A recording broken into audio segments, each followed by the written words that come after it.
कल जो पढ़ा अगर आप आज उसे भूल गए हो तो ट्रस्ट मी आप अकेले नहीं हो। ऐसा सबके संग होता है बिकॉज ये कोई वीक मेमोरी की प्रॉब्लम नहीं है, ये हमारे ह्यूमन माइंड की इंजीनियरिंग है।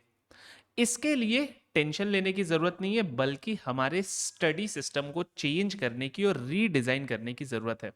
और इस वीडियो के अंदर मैं ऐसे 3 टेक्निक्स बताऊंगा, बहुत प्रैक्टिकेबल है। एंड ट्रस्ट मी आपकी स्टडी की एफिशिएंसी और इफेक्टिवनेस दोनों बढ़ जाएगी। देखो, जर्मनी के अंदर एक रिसर्च हुआ और उस रिसर्च के अंदर सच में ये पाया गया कि आपने जो कुछ भी पढ़ा वो विद इन 1 आवर 50% आप भूल जाओगे, एंड विद इन 24 आवर्स आप 70% उसे रिटेन नहीं कर पाओगे, 70% ड्रॉप हो जाएगा। प्रॉब्लम समझ में आ गया। सल्यूशन क्या है? तो सल्यूशन ये है कि हमारे स्टडी टेक्निक के अंदर हमें कुछ चेंजेस करने होंगे। फर्स्ट एंड फॉरमोस्ट, हम जब पढ़ते हैं हम चीज़ों को हाईलाइट करते हैं। हाईलाइट करना अच्छी हैबिट है, गुड, इंपॉर्टेंट चीज़ें हमें समझ में आ जाती है। लेकिन हाईलाइट करने से एक प्रॉब्लम भी क्रिएट होता है। वो प्रॉब्लम ये है कि जब हम रिवाइज कर रहे होते हैं तो हम सिर्फ हाईलाइटेड पार्ट्स को देखते हैं और हम लोगों को ऐसा लगता है कि हाँ ये चीज़ें तो याद आ रही है। दोस्त, वो रिकॉल नहीं है, वो रिकॉग्निशन है। रिकॉल और रिकॉग्निशन में फ़र्क है। रिकॉल पता है क्या होता है? रिकॉल होता है जब आप एक ब्लैंक पीस ऑफ पेपर लोगे और अपने माइंड से पूछोगे कि क्या क्या जो मैंने चीज़ें पढ़ी थी उसमें से मेरे को क्या क्या चीज़ें याद आती। ऑब्वियसली अगर आप एक 100 पेज का चैप्टर पढ़ोगे तो पॉसिबल नहीं है कि आप 100 के 100 पेज लिख करके देखो। That is not what I am saying.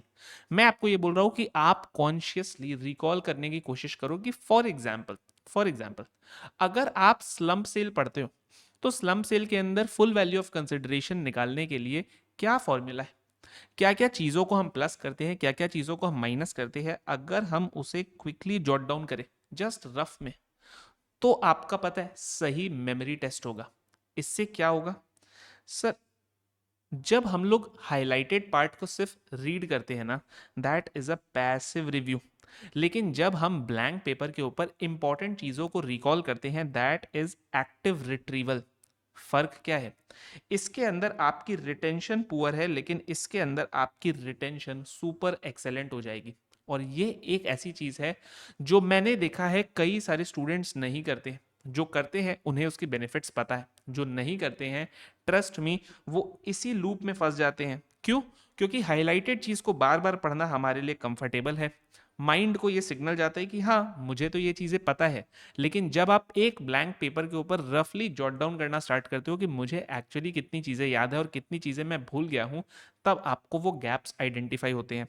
And वही गैप्स असली में आपके लिए वीक एरियाज है जिनके ऊपर आपको वर्क करना है, जिनसे आप फंस सकते हो। तो ये करे कैसे? करने के लिए देखो तरीका एकदम सिंपल है। जब आप कोई भी टेक्निकल टॉपिक पढ़िए, उस टेक्निकल टॉपिक को पढ़ने के बाद पूरे बुक को बंद कर दो, उस चैप्टर को बंद कर दो। अब एक ब्लैंक पीस ऑफ पेपर लिख करके इंपॉर्टेंट चीजों को याद करना स्टार्ट करो। एक और एग्जांपल देता हूं, कैपिटल गेन्स के अंदर एग्जेम्पशंस के ढेर सारे सेक्शंस हैं। अब उन सारे सेक्शंस का एक टेबल बनाओ और खुद से याद करने की कोशिश करो कि कौन से एग्जेम्पशन के सेक्शन के अंदर रेसिडेंट इंडिविजुअल को एग्जेम्पशन है, किसके अंदर सारे असेसीज को है, किसके अंदर रेसिडेंसी इंपॉर्टेंट नहीं है। ट्रस्ट मी, तब जाकर के तुम्हें एक्चुअली में पता चलेगा कि कौन से वो पार्ट्स है जो आपके ब्रेन से डिलीट हो गए थे। एंड दैट इज हाउ आप अपने वीक एरियाज के ऊपर वर्क करोगे।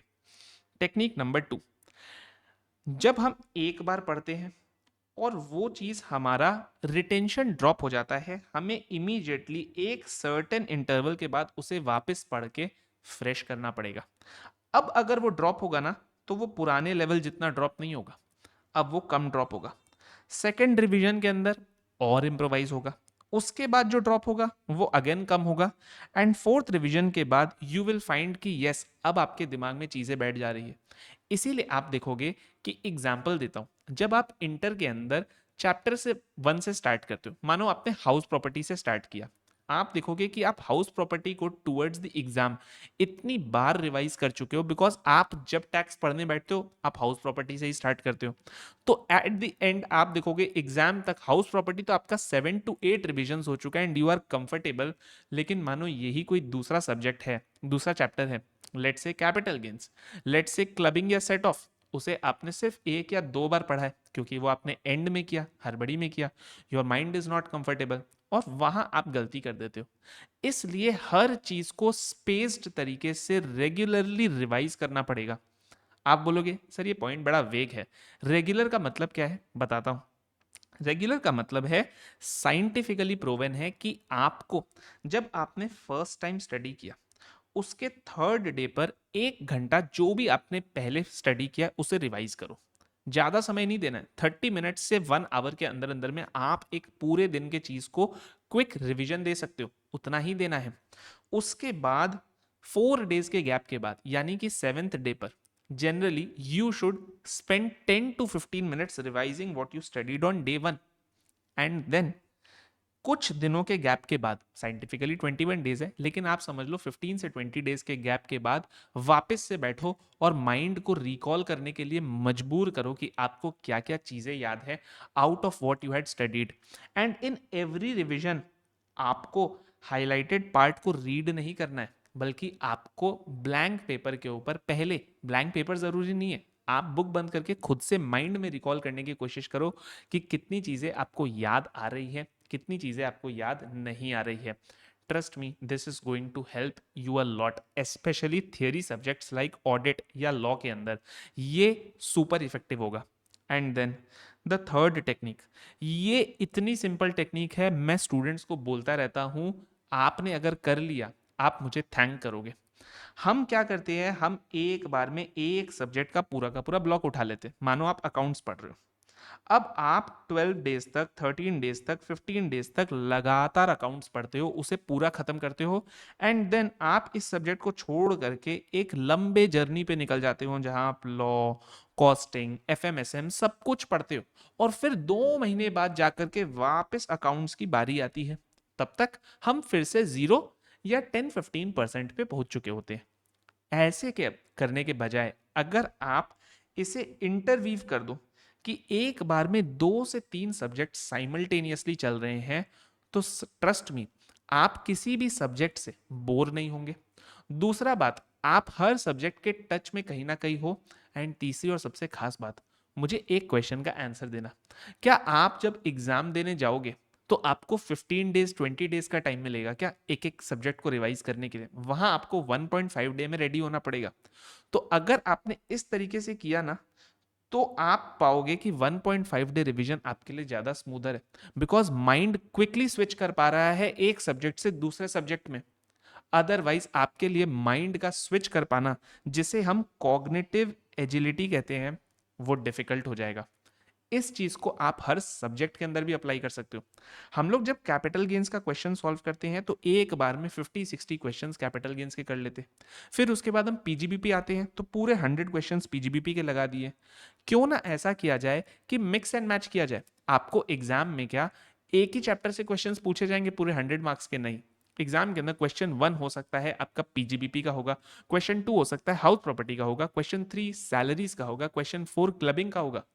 तो क्योंकि आपके माइंड को स्विच करने में इजी रहे, आप उसे डे 1 से ट्रेन ही वैसे करो। तो अगर आपने ये तीनों सिस्टम्स कर लिए, ट्रस्ट मी मैं आपको बता रहा हूँ, जो एफिशिएंसी आपकी पुअर थी वो आपकी बढ़ के बहुत हाई हो जाएगी। And these are small things that will define the difference between a result which is below expectations and the result which is above expectations. अगर मैं फाइनली समराइज करूं कि आपको करना क्या है, तो कल से ही 3 चीजें करना स्टार्ट कर दो। सबसे पहली बात, जब कभी भी कोई टेक्निकल टॉपिक पढ़ो, एक ब्लैंक शीट लेकर के उस टॉपिक के एंड में अपने बुक को साइड में रख करके उस ब्लैंक शीट में सारे टेक्निकल एस्पेक्ट्स को रिकॉल करने की कोशिश करो। Number 2, make it a dedicated habit कि आप हर डे जब भी स्टार्ट करोगे फर्स्ट 15 से 30 मिनट्स और इफ द नीड भी 45 मिनट्स या 1 आवर तक प्रीवियस डे या उसके डे बिफोर येस्टरडे का रिवीजन करोगे, रिव्यू करोगे। और ऐसी चीजें आप 3 से 4 बार करोगे in a span of 15 to 20 days. And third and the most important चीज, अपने सब्जेक्ट्स को शफल करते रहिए ताकि आप हर सब्जेक्ट के कनेक्ट में रहो, किसी भी सब्जेक्ट से लंबे समय तक डिसकनेक्टेड मत रहो।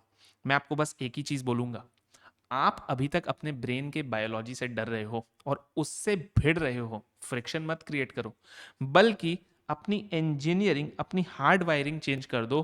पढ़ने के तरीके में कुछ ऐसे सिस्टम्स और ऐसे ट्विक्स ले आओ जो सच में आपके ब्रेन को लर्निंग के लिए एनकरेज करे, ना कि डिस्करेज करे। वीडियो पसंद आया तो ज़रूर से लाइक करना, चैनल को सब्सक्राइब करना, बिकॉज मैं ऐसे कई सारे वैल्यूएबल टिप्स के संग रेगुलरली आता रहता हूँ स्टूडेंट्स के पास और रिविजन्स कराता रहता हूँ जो आपके जर्नी को स्मूथ बनाएंगे। एंड डेफिनेटली इसे अपने दोस्तों के संग शेयर करना मत भूलना, जिनके लिए ये रील बहुत बेनिफिशियल हो सकती है।